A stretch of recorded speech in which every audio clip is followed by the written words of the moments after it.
অনেকেই আমাকে জিজ্ঞাসা করেন কোন মিউচুয়াল ফান্ডে ইনভেস্ট করলে সব থেকে বেশি রিটার্ন পাবো। কেউ কেউ জিজ্ঞাসা করেন কিভাবে ইনভেস্ট করলে রিটার্ন বাড়ানো যাবে। দেখুন, আপনাকে একটা কথা বলি, রিটার্ন বাড়ানোর জন্য আপনার মিউচুয়াল ফান্ড বদলেরও দরকার নেই, না আপনার দরকার আছে মিউচুয়াল ফান্ডের ক্যাটাগরি বদলানোর।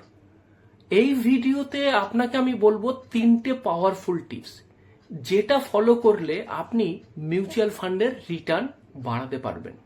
নমস্কার বন্ধুরা, আমি শিশির, NISM certified mutual fund distributor.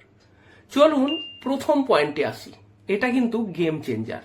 আর এই পয়েন্টটা হলো, মার্কেট যখন 10%-এর বেশি ক্র্যাশ করবে সেই সময়তে আপনি মিউচুয়াল ফান্ডের 2টো ইনস্টলমেন্ট এক্সট্রা দিয়ে দেবেন। দেখুন, আপনি SIP-তেও ইনভেস্ট করছেনই, মানে বছরে 12টা ইনস্টলমেন্টে আপনি টাকা দেন। এইবার যে বছর আপনার মার্কেট 10%-এর বেশি কারেক্ট হবে সে বছর সেই সময়তে না 2টো ইনস্টলমেন্ট এক্সট্রা দিয়ে দিবেন, মানে 2টো ইনস্টলমেন্টের টাকা আপনি এক্সট্রা বাই করে নেবেন। প্রতি 1-2 বছর অন্তর না মার্কেট 10%-এর বেশি কারেক্ট করেই। হিস্ট্রি এটাই বলছে। আপনাকে আমি একটা গ্রাফ শো করছি, এই গ্রাফটা দেখলে বুঝবেন আমি যেটা বলছি সেটা কিন্তু অ্যাকচুয়ালি ঘটে। আপনাকে আমি 2008 সাল থেকে 2024 সাল পর্যন্ত মার্কেট কিভাবে ইয়ার ওয়াইজ কারেকশন হয়েছে তার একটা রিপোর্ট শো করছি। এই রিপোর্টটা ফান্ডস ইন্ডিয়ার রিসার্চ রিপোর্টের ভেতর থেকে আমি নিয়েছি। এখানে আপনি দেখুন, যেটা বলছিলাম যে 2008 সালে ডাউন হয়েছে 60%, 2009 সালেও ডাউন হয়েছে 21%। দেখুন, এই রিপোর্টটা কিন্তু পরিষ্কার করে দিয়েছে আপনার কাছে যে প্রতি 1-2 বছর ছাড়া ছাড়া কিন্তু মার্কেটেতে 15%-এর বেশি কারেকশন হয়। আর যে সময় এই কারেকশনটা হবে সেই বছরটাতে আপনি শুধু 2টো ইনস্টলমেন্ট এক্সট্রা দিয়ে দিন। তারপরে দেখুন ম্যাজিক, যে কিভাবে আপনার ওভারঅল রিটার্ন বেড়ে যায়। 2 নম্বর যেটা টিপস, সেটাও কিন্তু খুব ইম্পর্টেন্ট। সেটা হচ্ছে যে ইকুইটি মিউচুয়াল ফান্ডে যদি আপনি ইনভেস্ট করেন মিনিমাম 7 বছর ধরে রাখুন, তাহলে কিন্তু ভালো রিটার্ন পাওয়ার সম্ভাবনা অনেকটাই বেড়ে যায়।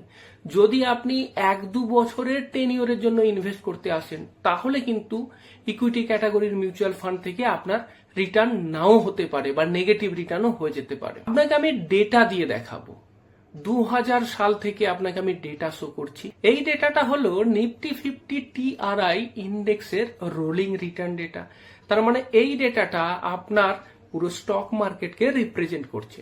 এই ডেটাটা দেখাচ্ছে যে যদি আমি 1 বছরের জন্য ইনভেস্ট করি তাহলে আমার 22.87% চান্স আছে নেগেটিভ রিটার্ন হওয়ার, মানে 1/4 চান্স নেগেটিভ রিটার্ন। 0 থেকে 8% রিটার্ন পাবো এইরকম চান্স 15.95%। তারপর 8 থেকে 12% রিটার্ন পাওয়ার চান্স 9.28%। 12 থেকে 15% রিটার্ন পাওয়ার চান্স 7.78%। আর 15 থেকে 20% রিটার্ন পাওয়ার চান্স 8.49%। 20%-এর বেশি রিটার্ন পাওয়ার চান্স 35.63%। সুতরাং এই ডেটা থেকে আপনি কি বুঝতে পারলেন যে 1 বছরের জন্য যদি ইনভেস্ট করি 1/4 চান্স হচ্ছে নেগেটিভ রিটার্ন পাওয়ার। সুতরাং এটার উপর বেস করে তো আমি ইনভেস্ট করতে পারি না, কারণ এটা একটা গ্যাম্বলিং হয়ে যাচ্ছে। নেগেটিভ রিটার্ন পাওয়ার চান্স খুব বেশি। সুতরাং 1 বছরের জন্য ইকুইটি মিউচুয়াল ফান্ড নয়। এইবার যদি আমি টেনিওরটাকে একটু বাড়িয়ে দিই তাহলে আমি কি দেখতে পাচ্ছি, কিরকম রিটার্ন ডিস্ট্রিবিউশন হয়েছে সেটা আমি আর রিড করছি না, আপনাকে আমি পুরো ডেটাটা শো করছি। শুধু যেটা হাইলাইট সেটা আপনাকে আমি বলছি। সেটা কি, দেখুন নেগেটিভ রিটার্ন পাওয়ার সম্ভাবনা কিন্তু কমে গেছে, গতবারের তুলনায় অনেকটাই কম। এখন নেগেটিভ রিটার্ন পাওয়ার সম্ভাবনা 6.46%। এরপর যদি আমি টেনিওরটা আরো বেশি বাড়াই, মানে যদি আমি 5 বছরের রোলিং রিটার্ন দেখি, তখন আমি কি দেখতে পাচ্ছি সেই রিটার্ন ডিস্ট্রিবিউশনটা আপনার সামনে শো করছি। এখানেও যেটা হাইলাইট করার মতো সেটা হচ্ছে যে নেগেটিভ রিটার্ন পাবার চান্সটা একেবারেই নগণ্য, 0.07%।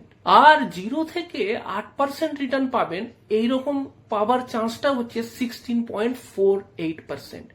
মানে দুটো মিলিয়ে যদি আমি যোগ করি 17% চান্স হচ্ছে আপনার 8%-এর নিচে রিটার্ন পাওয়ার। বাকি 83% চান্স কিন্তু আপনার 8%-এর বেশি রিটার্ন পাবেন 7 বছর।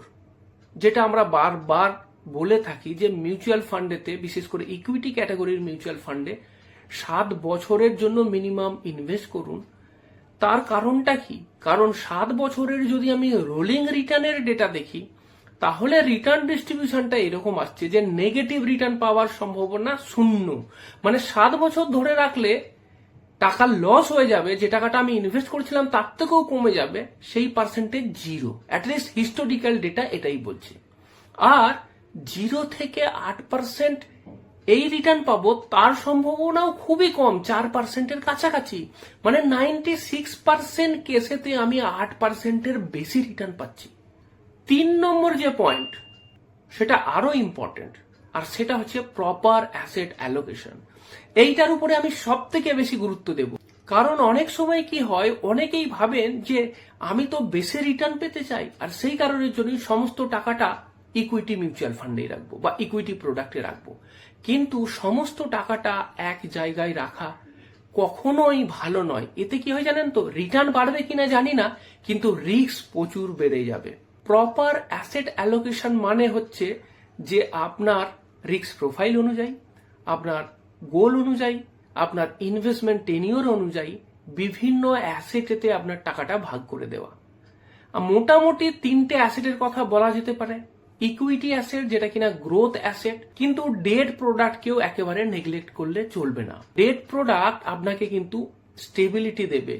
যখন মার্কেট ডাউন হয়ে যাবে বা যখন এরকম শক আসবে, তখন কিন্তু এই ডেট প্রোডাক্টটাই আপনাকে স্টেবিলিটি দেবে। আর 3 নম্বর হচ্ছে গোল্ড। গোল্ডেও কিন্তু ইনভেস্ট করা দরকার। তবে একটা কথা, এখন গোল্ড কিন্তু অনেকটাই হাই আছে, সুতরাং একেবারে গোল্ডে ইনভেস্ট করতে যাবেন না। আপনার পোর্টফোলিওতে যদি গোল্ড না থাকে, তাহলে স্ট্যাগার্ড ওয়েতে এসআইপির ফর্মেতে ধীরে ধীরে গোল্ডেতে ইনভেস্ট করুন।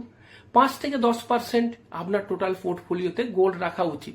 যদি এখন কিছুই না থাকে, তার মানে এই নয় যে একেবারেই 5 থেকে 10% আপনাকে নিয়ে নিতে হবে। ধীরে ধীরে ইনভেস্ট করুন। একটা টার্গেট টাইম নিন যে আগামী 10 বছরের মধ্যে আমার এই প্রপোর্শনটা যেন 5 থেকে 10% হয়ে যায়। এই প্রপার অ্যাসেট অ্যালোকেশনটা কেন দরকার জানেন? মনে করুন মার্কেট 20% ডাউন। এবার যদি আপনার টোটাল পোর্টফোলিওটা ইকুইটিতেই থাকে, তাহলে আপনি এই যে 20% ফল, এই টেনশনটা, এই প্যানিক ব্যাপারটা নিতে পারবেন না। আপনি বেশি দিন এটাকে কন্টিনিউ করতে পারবেন না। কারণ এই টেনশন নেওয়া যায় না কন্টিনিউয়াস। হতেই পারে যে অনেক দিন ধরে মার্কেট ডাউন আছে, কিন্তু এখানে যদি প্রপার অ্যাসেট অ্যালোকেশন থাকে, তাহলে কি হবে, আপনার ইকুইটি বাদে ডেট প্রোডাক্ট আপনাকে স্টেবিলিটি দেবে। জেনারেলি কি হয়, ইকুইটি পড়ে গেলে গোল্ড আপ থাকে, তো সেটা আপনার এই যে লস হচ্ছে সেটাকে কিছুটা মেক আপ করবে। তাহলে কি হবে, ওভারঅল পোর্টফোলিও যেটা, সেটা আপনার কিন্তু অনেকটা বেশি ডাউন থাকবে না। আর সেটা হলে কি হবে, আপনার ওই প্যানিক ব্যাপারটা আসবে না, কারণ যেহেতু আপনার বাকি পোর্টফোলিওটা ভালো পারফর্ম করছে।